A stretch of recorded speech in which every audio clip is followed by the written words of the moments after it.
Hi guys, good afternoon. Happy Saturday. Ngayon ay guys, magbubukas tayo sa pinagawa kong souvenir at saka invitation card para sa Dibo ni Mika next month. Guys, matagal na itong nagawa pero hindi ko muna inopen dahil medyo busy ng konti at saka maraming lakad. So, ngayon guys, may time tayo mag tingnan ito at saka para makita nyo rin guys, magawa sila ng mga souvenir, mag-print sila ng mga t-shirt, basta marami sila business guys. So, kung gusto nyo i-check yung yung Facebook page nila, as in super mura at saka guys, super bait ng owner. Nung nakita ko guys, nagustuhan ko yung gawa nila. So, kung nandito kayo sa Cebu or kung saan man kayo dito sa Pilipinas, magsi-ship sila guys anywhere in the Philippines. Yan. Buksan na natin. Nilagay ko lang dito para hindi siya ma-fold back. Nilagay ko lang dito sa box. Ito na siya. Tcharan! Very simple lang siya guys. Pero, maganda. Yan. May pinagawa ako dito. Basta may pangalan dito. Nakalimutan ko. Buksan natin guys. Parang wax sealed ang tawag nito guys. Ayan siya. Diba?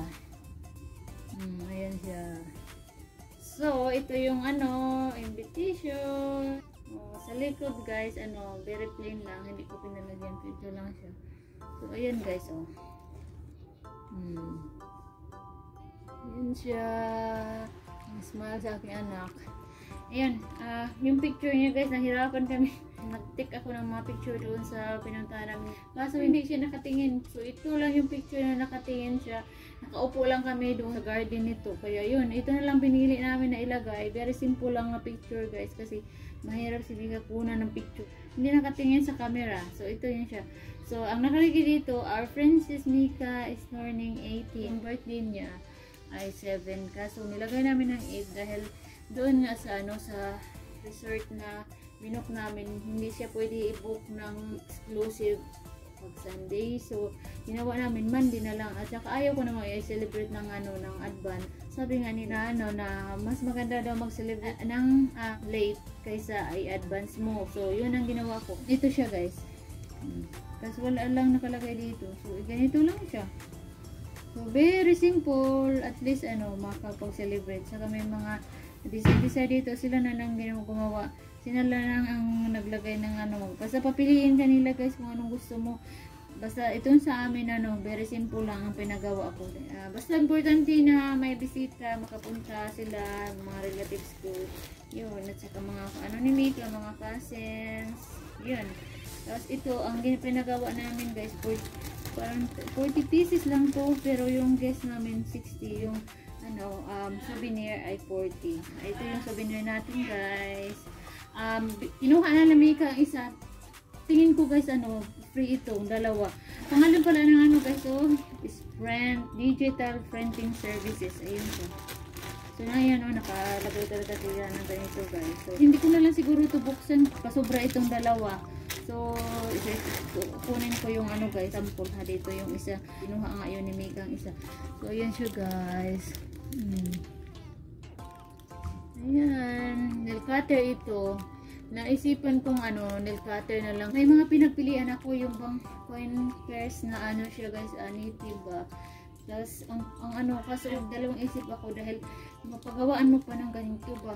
So at least ito lahat na na package na siya guys sa nail cutter. Cute, super cute nito. Nung nakita ako sa nila sa Facebook, talagang nag-decide ako agad na ito na lang. So ayan siya guys, may picture si Mika na nakalagay dito sa may circle ng nail cutter guys. Ito tingnan niyo. Diba ang cute guys. Tapos may nakalagay dito, Mika at 18, thank you for celebrating with us. So ayun na, yun nakalagay dyan guys. Sa likod naman, ito yung pangalan ng nila, shop. Friend services.